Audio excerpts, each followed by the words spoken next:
Olá pessoal, sejam bem-vindos a mais essa aula do nosso curso de VirtualBox. Hoje nós vamos aprender a criar as máquinas virtuais, beleza? Então vamos lá.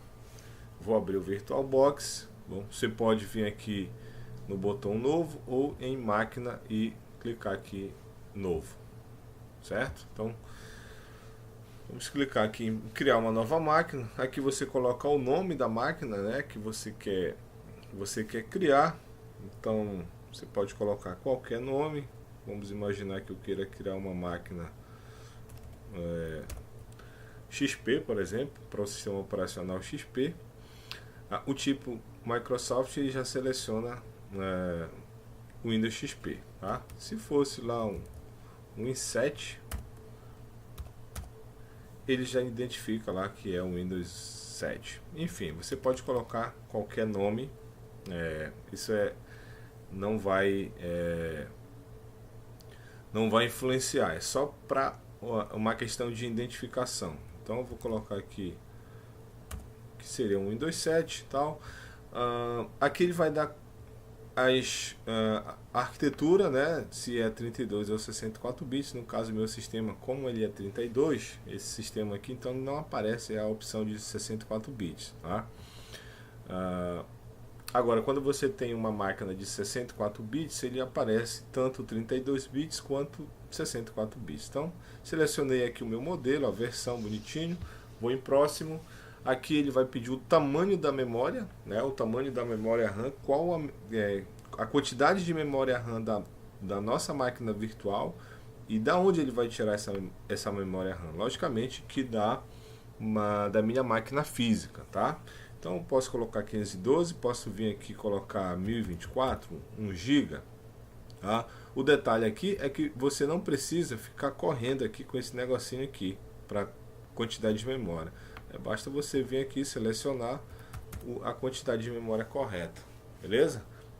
Vamos imaginar que eu coloquei 700 MB. Aqui no próximo, o tamanho do disco ele vai me dizer se eu quero criar um disco novo, se eu quero acrescentar um disco virtual ou um disco rígido virtual já existente, tá?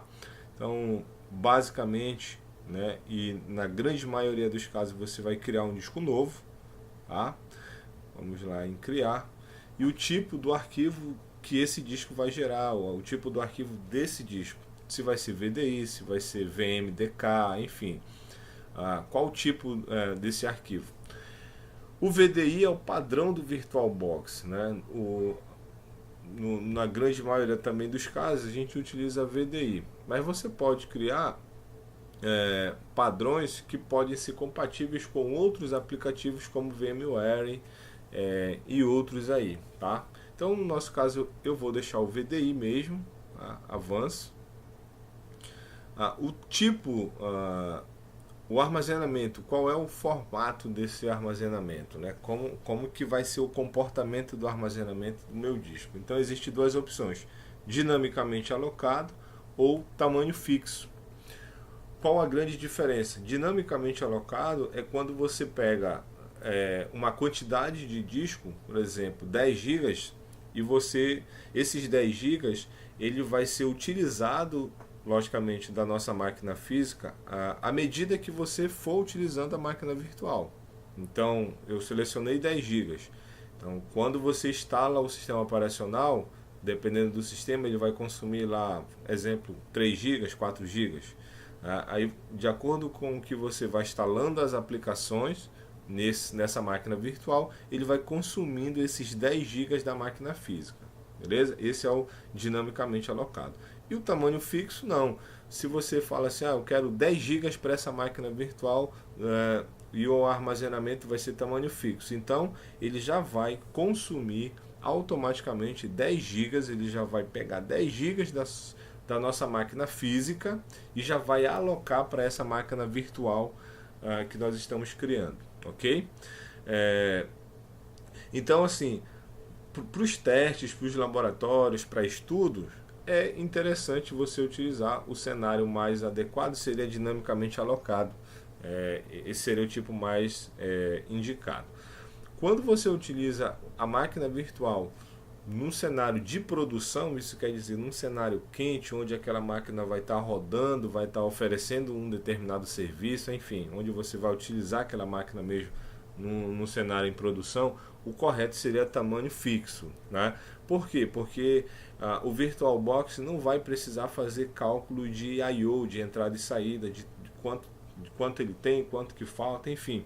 Ele vai logo puxar os 10 GB e vai ficar com aqueles 10 GB, enfim, com aquela quantidade fixa para a máquina virtual, beleza? Mas para o nosso cenário de teste de laboratório, o correto seria, o mais indicado é o dinamicamente alocado, beleza? Então essa seria a diferença dos dois. A gente vai aqui em próximo. Aqui você coloca o tamanho agora do disco, né? Qual o tamanho desse disco. Dependendo do sistema operacional que você escolheu, o VirtualBox já te dá uma ideia qual que seria o mais adequado, tá? Se você, por exemplo, fosse instalar um Linux, ia aparecer aqui, sei lá, 8 GB. Se fosse instalar um FreeBSD, já ia aparecer lá 4 GB, 2 GB, enfim, tá? Então você seleciona um tamanho, tá?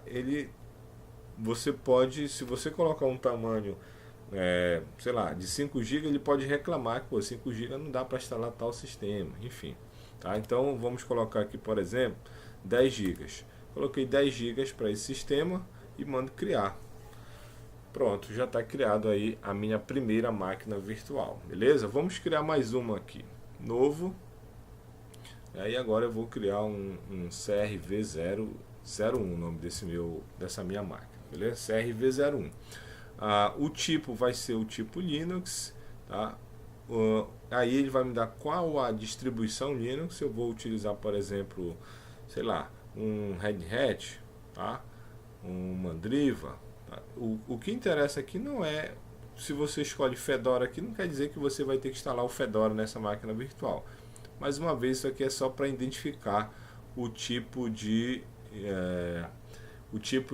distribuição, o tipo de sistema operacional, para você bater o olho aqui no VirtualBox e saber do que se trata, beleza? Então, próximo, a quantidade de memória, eu vou lá em próximo, vou aceitar, vou criar um novo disco. O tipo vai ser o VDI, que é o padrão do VirtualBox, tá? Próximo, dinamicamente alocado também, próximo, e a quantidade, deixar aqui 8 GB também, criei. Pronto, e aí eu vou criando as minhas várias máquinas virtuais, tá? Observem que, por exemplo, serve, sei lá, CRV02. Observem o seguinte, que o tipo independe, né? Você pode instalar qualquer sistema operacional na sua máquina virtual para você exatamente fazer estudos, para você criando aqui mais uma outra do tipo VDI, para você fazer os testes e conhecer os sistemas, conhecer as aplicações. Esse é o grande barato aí desse software tão utilizado aí pelos profissionais de TI, beleza? Então, criamos aqui uma máquina do Windows 7, uma para Linux e uma para FreeBSD. Observem que ele muda exatamente os ícones aqui para você identificar que tipo é aquela máquina virtual, qual o sistema operacional que está rodando. Mais uma vez, independe, eu posso chegar nessa máquina e instalar um Windows, enfim. Um outro detalhe interessante que vale a pena ressaltar é que nós só criamos as máquinas virtuais, correto? Isso é como se você tivesse um computador real, um computador físico, mas ele não tem sistema operacional ainda, então você precisa instalar um sistema operacional nesse computador, nessas máquinas virtuais, né? Elas não estão com um sistema básico instalado, então você vai iniciar a máquina, vai colocar o CD ou a ISO, né? Daquele determinado sistema e fazer o procedimento normalmente como se você estivesse instalando numa máquina física, ok? Então, pessoal, é isso, espero que vocês tenham gostado e a gente fica por aqui até a nossa próxima aula. Valeu!